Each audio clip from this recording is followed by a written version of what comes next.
Carol Burnett. A comprehensive biography. Introduction. Carol Burnett stands as one of the most enduring and beloved figures in American entertainment history. Born on April 26, 1933 in San Antonio, Texas, she rose from humble beginnings marked by personal hardship to become a trailblazing comedian, actress, singer, and television icon. Her career, spanning over 7 decades, has left an indelible mark on comedy, television, and popular culture. Burnett's signature blend of physical comedy, sharp wit, and heartfelt vulnerability made her a household name, particularly through her groundbreaking work on The Carol Burnett Show, which aired from 1967 to 1978. This variety program not only showcased her immense talent, but also revolutionized the format by incorporating sketch comedy, musical numbers, and audience interaction in ways that felt fresh and unpretentious. What sets Burnett apart is not just her professional achievements, but her resilience in the face of adversity. Orphaned at a young age and raised in modest circumstances, she channeled her experiences into a career that emphasized empathy and humor as tools for connection. Her influence extends beyond her own performances. She mentored countless performers, broke barriers for women in comedy, and earned a record-breaking number of Emmy Awards, including the prestigious Peabody Award and the Mark Twain Prize for American Humor. This biography delves deeply into her life, exploring her early years, rise to fame, professional milestones, personal relationships, and lasting legacy. By examining the full arc of her journey, we gain insight into how Burnett transformed personal pain into public joy, becoming a symbol of perseverance and artistic excellence. Early life and family background. Carol Creighton Burnett was born into a family struggling with the economic fallout of the Great Depression. Her father, Joseph Thomas Burnett, was a publicity writer for movie studios, a job that offered sporadic income in an industry already reeling from financial woes. Her mother, Ina Louise Creighton, worked as a dye maker, but often found employment scarce, leading to frequent moves as the family chased stability. Carol's entry into the world came at a time when San Antonio was a bustling but challenging environment for working-class families. The Burnetts lived in a small apartment where the sounds of nearby military bases and the hum of daily survival shaped her earliest memories. Tragedy struck early when Carol was just 7 years old. Her parents, both battling alcoholism, separated, and her mother relocated to Los Angeles, unable to care for her daughter financially or emotionally. Carol was sent to live with her maternal grandmother, Mabel Eudora White, in a cramped Hollywood apartment. This period marked the beginning of a peripatetic childhood. Mabel, a stern but loving woman who worked as a publicist for a trade publication, instilled in Carol a sense of discipline and resourcefulness. They shared the apartment with Mabel's son, Carol's uncle, who added to the household's chaotic energy with his own struggles. Life with her grandmother was far from luxurious. The apartment on North Sierra Bonita Avenue was modest, with thin walls that echoed the laughter and arguments of neighbors. Mabel supplemented their income by taking in sewing jobs, and young Carol learned to entertain herself with radio shows and movies. She idolized performers like Shirley Temple, whose cheerful demeanor offered an escape from the realities of poverty. Schooling was inconsistent. Carol attended Hollywood High School, but often felt like an outsider, navigating the social dynamics of a more affluent student body while wearing hand-me-down clothes. Despite these challenges, Carol's natural wit began to emerge. She was a tall, lanky girl with a distinctive laugh that could light up a room, a trait that would later become her trademark. Her grandmother encouraged her creativity, taking her to vaudeville shows and local theater productions. These experiences planted the seeds of ambition. At age 18, while studying journalism at Hollywood's UCLA Extension program, Carol stumbled into her true calling. A roommate bet her she couldn't audition for a play, leading to her first stage appearance in a production of Front Page. The applause she received was intoxicating, shifting her focus from writing to performing. Education and formative influences. Carol's formal education was practical rather than privileged. After graduating from Hollywood High in 1951, she enrolled at UCLA, initially majoring in journalism and playwriting. The campus was a vibrant hub for aspiring artists, and Carol thrived in the theater department. Professors like Lynn Stampy recognized her potential, casting her in roles that honed her comedic timing. Financial pressures forced her to work odd jobs, including as a usherette at a local theater, where she absorbed the nuances of audience reactions. UCLA proved pivotal. In her junior year, Carol met her first husband, Don Saroyan, a fellow student and the nephew of playwright William Saroyan. Their romance was whirlwind, fueled by shared dreams of show business. They married in 1955, shortly after graduation, but the union would later face strains from career demands. Academically, Carol earned a Bachelor of Arts in playwriting, though her heart was in performance. She wrote sketches and songs, experimenting with characters that drew from her own life. The awkward girl finding her voice amid chaos. Influences from this era were diverse. Radio stars like Jack Benny taught her the art of timing, while Broadway musicals inspired her vocal aspirations.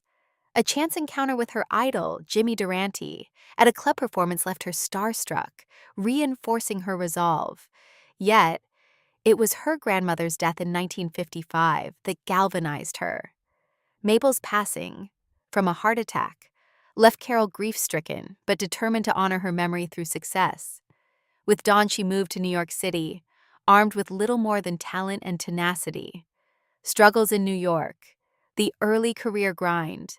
Arriving in Manhattan in 1955, Carol and Dawn faced the harsh realities of breaking into show business. They rented a tiny basement apartment on East 57th Street, surviving on $75 a week from temp jobs.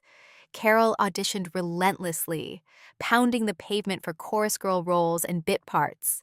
Rejection was constant. Casting directors dismissed her as too tall or too unconventional. To make ends meet, she waitressed at the Rehearsal Club, a residence for aspiring actresses where she networked with future stars like Anita Gillette.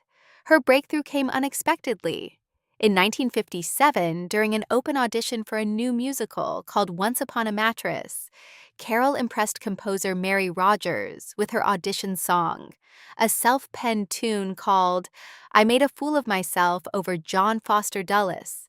The number, a satirical ditty about the Secretary of State, showcased her quirky humor and won her the lead role of Princess Winifred. The show opened off-Broadway at the Phoenix Theater on May 9, 1959, after initial hesitations from producers wary of her inexperience. Once Upon a Mattress was a revelation. Carol's portrayal of the clumsy, truth-telling princess was a hit, earning her a Theater World Award and critical acclaim from the New York Times, which called her a born clown with impeccable timing. The production transferred to Broadway's Alvin Theater, running for 460 performances. It marked her as a talent to watch, blending physical comedy with vocal prowess. During this run, she gave birth to her first daughter, Carrie Louise, on December 17, 1963, balancing new motherhood with nightly shows. The success opened doors. Carol appeared on The Gary Moore Show as a regular from 1959 to 1962, showcasing sketches that highlighted her versatility. Her taradiddle segment, a mock soap opera, became a fan favorite. Guest spots on The Jack Paar Show and The Ed Sullivan Show followed, building her national profile. Yet challenges persisted. Dawn's writing career stalled, straining their marriage, and Carol grappled with postpartum depression after Carrie's birth. In 1962, she landed a role in the film Who's Been Sleeping in My Bed, opposite Dean Martin. But Hollywood's typecasting of her as a comedienne limited dramatic opportunities. Rise to stardom. The Carol Burnett Show. By 1967, Carol had honed her craft through television specials and recordings. Her variety special, Carol Plus 2, with guests Lucille Ball and Art Linkletter, aired on CBS and drew high ratings.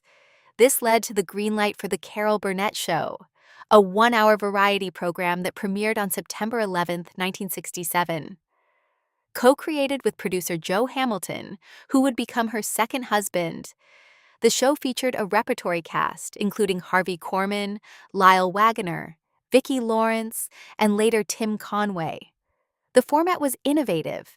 Sketches drawn from audience suggestions, musical medleys, and the iconic Q&A session, where Carol fielded questions in her signature tattered blue robe.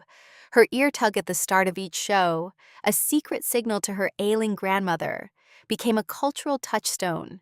The program tackled everything from parodies of Gone with the Wind, the infamous Went with the Wind sketch, to original characters like the indomitable Mrs. Wiggins. Carol's physicality shone in bits like The Laundromat Family, where she played the long-suffering mama with exaggerated exhaustion. Critical and commercial success was immediate. The show won its time slot consistently, peaking at 30 million viewers. It garnered 25 Emmy Awards, including Outstanding Variety Series 6 times. Carol herself won 4 Emmys for her performance, plus a Golden Globe. Behind the scenes, the atmosphere was collaborative. Writers like Stan Harris and Dom DeLuise contributed to the improvisational feel. Harvey Korman's chemistry with Carol, especially in the dentist sketch where he terrorized her patient, exemplified their rapport. The show's run until 1978 was not without hurdles. The 1970s brought changing tastes, with edgier shows like Saturday Night Live emerging. Carol adapted by incorporating guest stars like Steve Martin and Beatrice Arthur, keeping the content family-friendly yet sophisticated. Offstage, she battled exhaustion, performing while managing family life. The final episode on March 29, 1979, drew 50 million viewers, a testament to her draw. Personal life, marriages, family, and challenges. Carol's personal life has been as rich and complex as her professional one. Her first marriage to Don Soroyan lasted from 1955 to 1962. They shared artistic passions, but diverged as her career surged. Don struggled with her rising fame, and the birth of Carrie highlighted their incompatibilities. The divorce was amicable, with joint custody, but it left Carol wary of vulnerability. In 1963, she married Joe Hamilton, the producer of her show. Their relationship began as a professional partnership, but blossomed into love. Joe, a former actor with a steady hand for production, fathered 3 children with Carol: Carrie, 1963, Jody, 1967, and Aaron, 1968. The family lived in a Bel Air home that became a hub for cast members, with barbecues and script readings blending work and home. Joe's support was crucial during the show's grueling schedule, but tensions arose from his own career frustrations and the pressures of fame. The marriage endured until 1984, ending in divorce amid reports of growing apart. Carol later reflected that the demands of stardom strained their bond, though they remained friends and co-parents. Post-divorce, she focused on her children, shielding them from the spotlight. Carrie Hamilton pursued acting, appearing in projects like the TV movie Hostage, 1987, but battled addiction, a shadow over the family.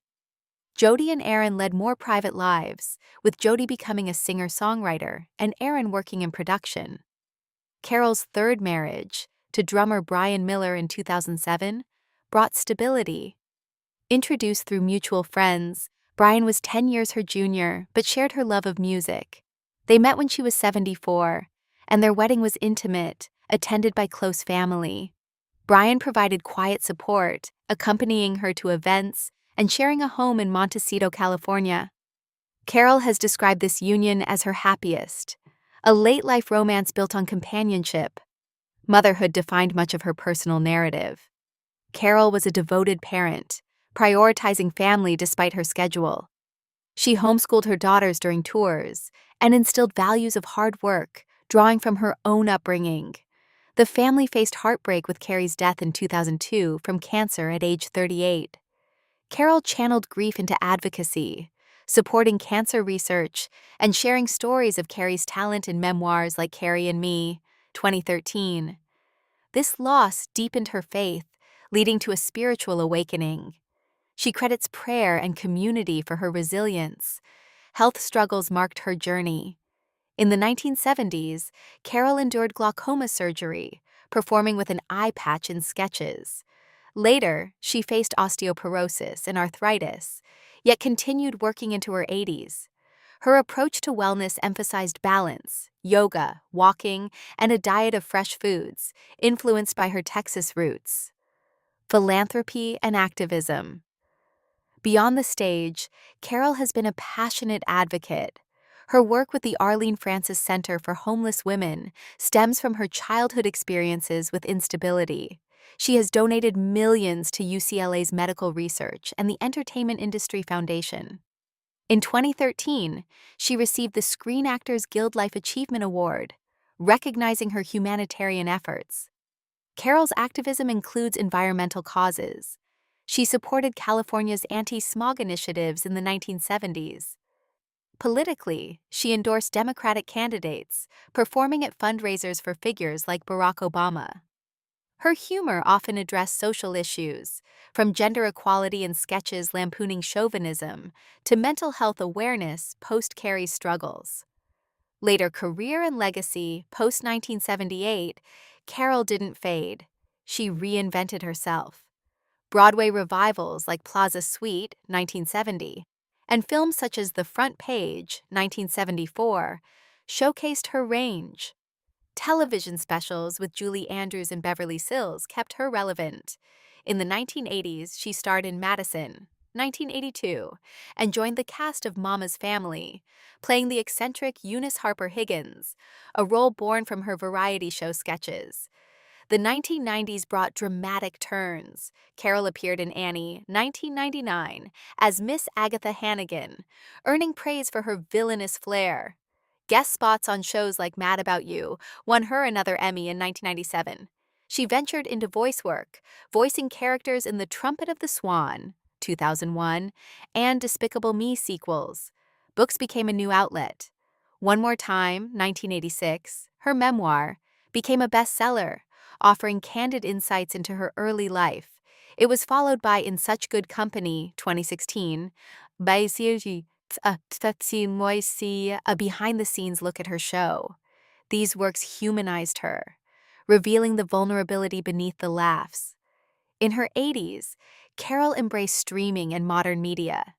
She joined the cast of Better Call Saul in 2018 as a feisty retiree, earning an Emmy nomination at age 85, the oldest nominee ever.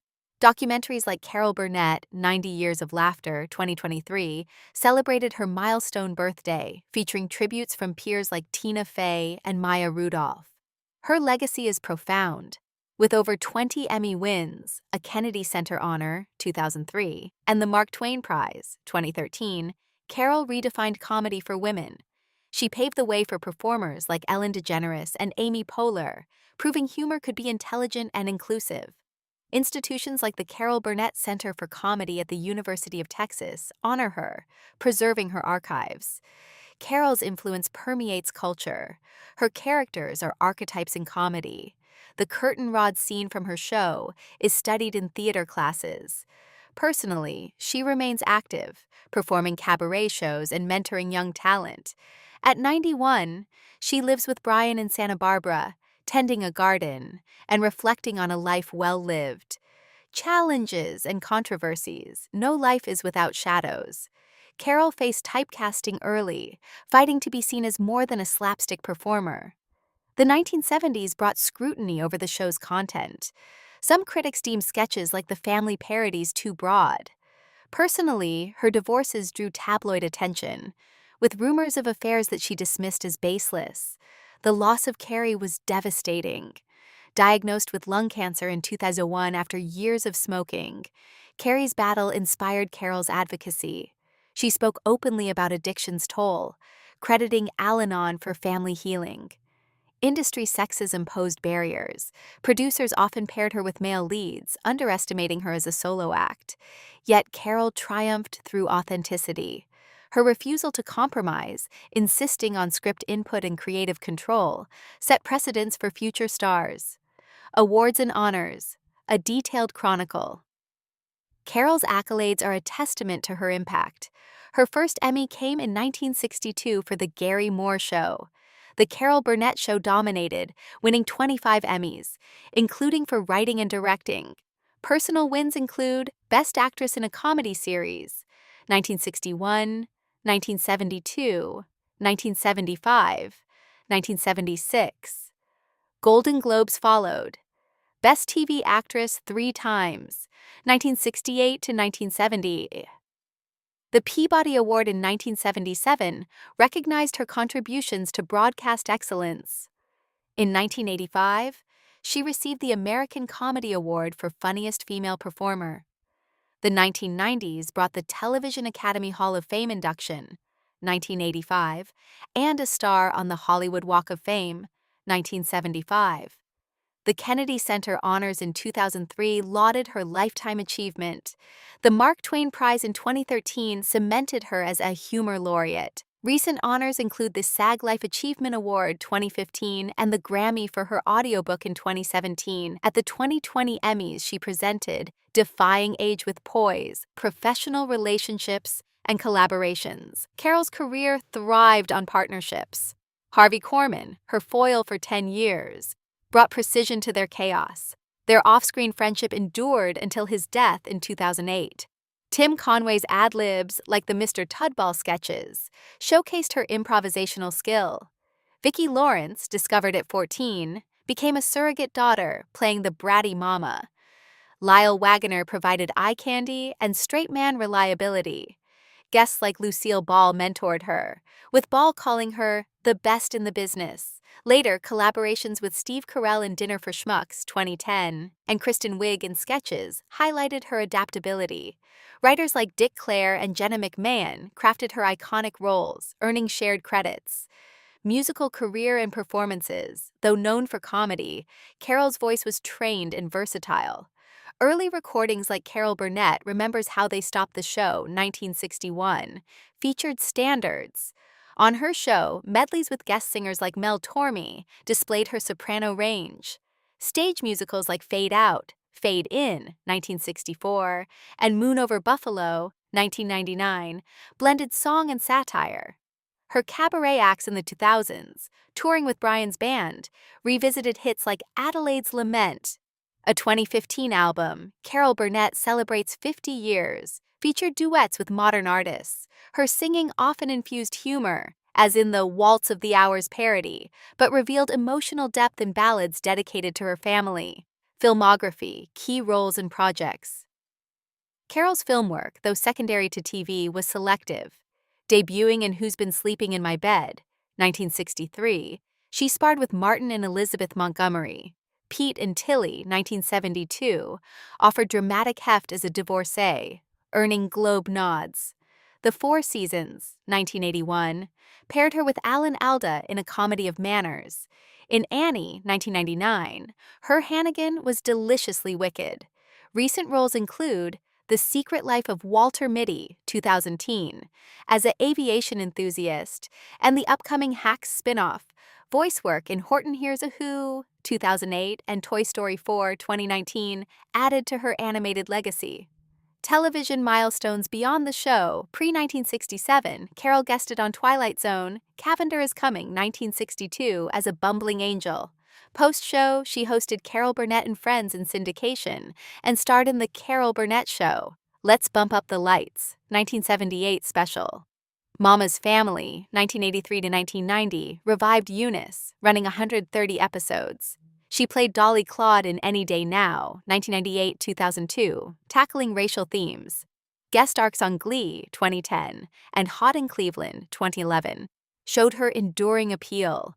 Specials like Once Upon a Mattress, 1972 TV version, and Julie and Carol at Lincoln Center, 1962, remain classics. Writing and creative contributions. Carol co-wrote many sketches, infusing personal anecdotes. Her play Hollywood Arms, 2002, based on her childhood, starred Vicki Lawrence and ran briefly on Broadway. Memoirs like One More Time detailed her grandmother's influence, becoming required reading for performers. In Such Good Company dissected her show's magic, with anecdotes from 248 episodes. Carrie and Me honored her daughter through stories and photos. Later years, reflection and continued work. Entering her 90s, Carol remains vital. Living in Santa Barbara, she enjoys painting, golf, and time with Brian. Her 2020 pandemic Zoom specials raised funds for No Kid Hungry. The 2023 documentary captured her humor intact. She mentors via masterclasses, advising on authenticity. Health scares, like a 2021 rib injury, haven't slowed her. She filmed Palm Royale in 2022 as a scheming socialite. Legacy in comedy and culture. Carol Burnett's impact is immeasurable. She normalized women-led variety, influencing SNL and 30 Rock.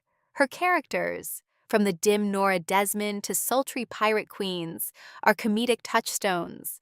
Awards bodies honor her annually. The Emmy's Governor's Award 2019 celebrated her. Fans recreate her sketches online, keeping her alive digitally. In interviews, she emphasizes gratitude, crediting luck and hard work. Her life proves comedy's power to heal, a lesson for generations. Conclusion. Carol Burnett's biography is one of triumph over trial. From Texas, hardships to global acclaim, she embodied resilience. Her personal life, marked by love, loss, and renewal, mirrors her art's emotional core. Professionally, she innovated, inspired, and endured, leaving a legacy that sparkles with laughter and heart. At 91, she continues to perform, proving the show indeed goes on.